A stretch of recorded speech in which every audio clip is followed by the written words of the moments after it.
What is up, what is good, guys and everybody else? Welcome back to the channel, welcome back to Asakate, your boy Vinland. We're back with another, well, not with another movie reaction. This is a movie review for Back to the Future. It's a review because, I basically lost the reaction that I did on it, sadly speaking. But, you know, it is what it is. I can't really do anything about that. And, I hope you'll forgive me for that one. Yeah. Things happen. Things happen. But I hope this can at least replace it just a little bit.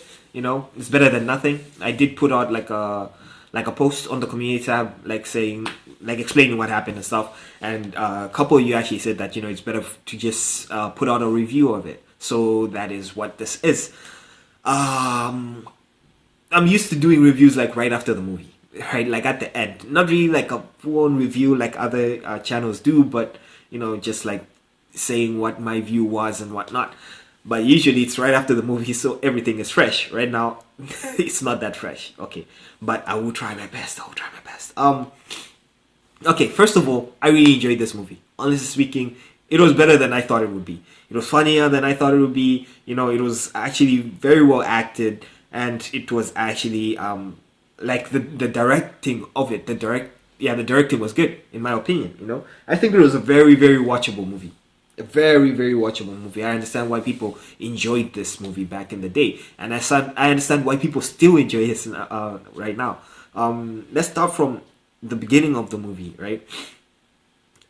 From the get-go, this movie made me crack, honestly speaking, because like we had it on the news, like the news reporter saying reporting that there was plutonium that was stolen and stuff like that, and these guys are denying that it was ever stolen and stuff. And then like when Marty shows up, they pan down to show us like a box of plutonium, and I was like, bro, what the this motherfucker stole plutonium, bro. All right, respect. But I also like the fact that they showed us from the get-go like the the the things that this dude has invented. It was from, I think, the coffee maker. I don't know if he invented that or if he just, I don't know. Because like I think there was no cup or something, but then the water was just splashing down. Curious. The toaster burnt toast. Like what is going on, Meiji? And the machine that he made to I guess feed Einstein, that thing was so messy, mate. Like it was just plopping like food like all over the place. Like goddamn, you could design a better machine, maybe like a bit more efficient, a bit less messy, But I like that they set that up for later on, because later on, if I am not mistaken, I remember he did say something like, "This is after he showed Marty like the time machine, right?" He was like, I think he said something to the effect of, "This is the first invention that I've done that actually works, or that works well," or something like that. So I feel like they set that up properly, and that was cool. I enjoyed that a lot. I really did. And something else that cracked me up, it was a little bit of shade on their part, like like them naming the dog Einstein. Like, come on, bro. Come on, you named your dog Einstein, bro. I see you. I see what you're trying to do. Out here trying to be smooth and stuff. Nah, fam. I might just be wrong about that one, but I just felt that way. I was like, all right, bro. A little bit of shade here. I feel you. I feel you. But yeah. Okay, so then after that, it was like the way they set up the family as well is something that really interested me. Um, the family dynamics, the way that they were portrayed and stuff like that. You could already like understand where they were coming from. And then it's not just about that as well. There was stuff like the way they set up like his love of music, which came back later on to help him out in the future, actually, by playing that the music for his parents after the one of the players got injured. So that was nice. There was also him hanging onto the back of the, was it a cop car or something like that, at the very beginning, and then him actually having to use that tactic again when he went back to the past and to escape from Biff and them. So it was these little things that they did that was just, I enjoyed a lot.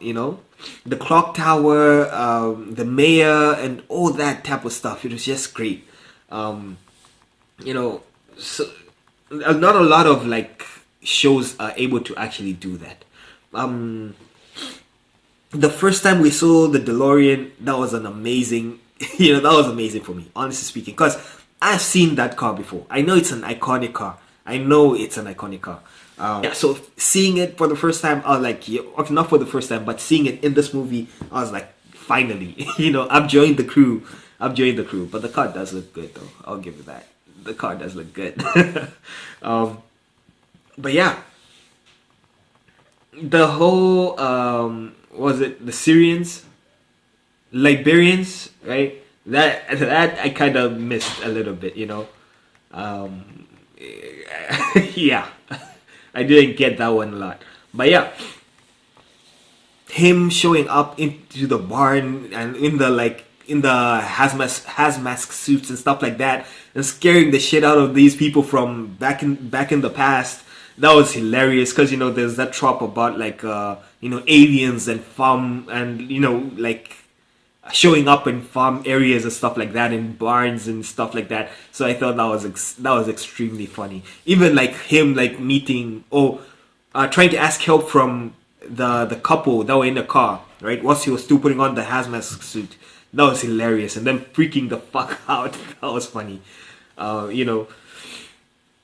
Seeing the like the setting change from how it is in the future to how was in the past, I guess that was very enjoyable. I really did like that. But then from the get go, from the jump, this dude had already started fucking with the timeline, fam. So I was like, all right, this is not gonna end well. This is not gonna end well at all. Cause if you think about it, right, every single thing that he does would change something in the timeline.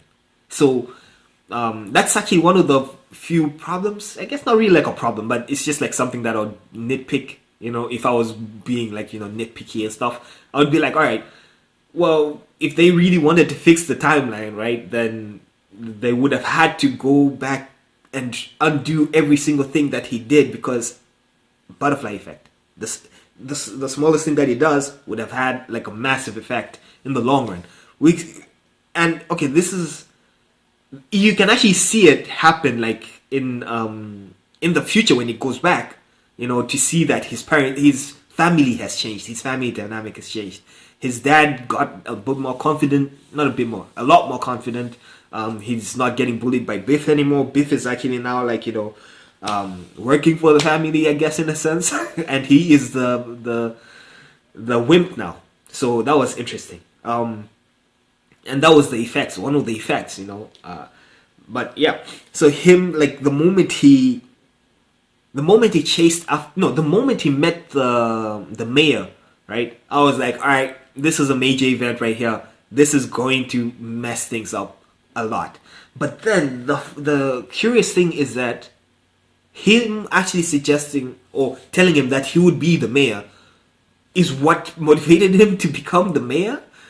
So just curious as to what would have motivated him to become the mayor if this guy had not gone back to the past. Like in the original timeline, what motivated him to become mayor?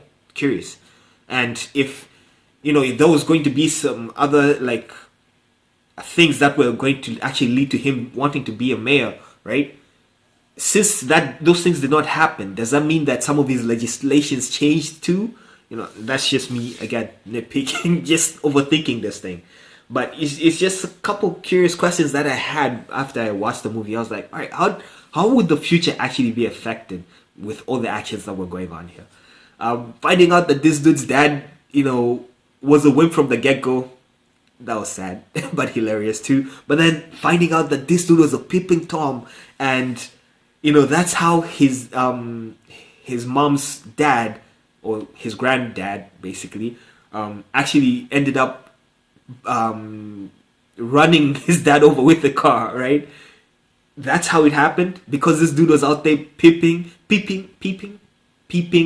like in broad daylight in the middle of the road. Like the tree was right there, bruh. Like come on, Meiji, come on, bruh. Like But the moment that got messed up, I was like, all right, I guess this is gonna be the main thing that they're gonna try to fix. The mom thing, that was, yeah. I did not expect the show to go that direction. I honestly speaking did not, especially for the time. I don't know. Maybe people did not mind that much. Maybe, I mean, cause okay, the mom having a thing for him was both hilarious and very uncomfortable at the same time. Because it's like, haha, she doesn't know that it's her son, right? But for him, it was like, oh shit, he knows that that's his mom. So that was hilarious. But then again, that's his mom, fam, and his mom had a crush on him like that, fam. Actually, she wanted to make this dude sleep over in her room, Meiji. Come on. Yeah? Alright, bro. Alright. Alright. Respect. But actually, when she was actually leaving the room, she actually lingered for a minute, because he was like in his undies, right? She lingered, Meiji. Like, if you go back to that scene, she lingered for a minute there. And I was like, alright, girl, you're way too thirsty, bro. You just met this dude unconscious. You don't even know nothing about him. And you already want to jump his bone? Damn. Damn. Yeah. Oh, wow. And I actually like that, they had set this up at the beginning as well. Like I said, they did a good job at setting things up. Because I think it was at the dining table, right? They actually explained how the parents met. So it came back to this. That was very, very interesting. It got a lot more creepy when he actually ended up like having to kiss the mom. When they actually made out, that was okay. I was like, what the hell is going on? Like I saw, I understood the mom having a thing for him and whatnot. But at the moment it got to her kissing him, I was like, yo, what?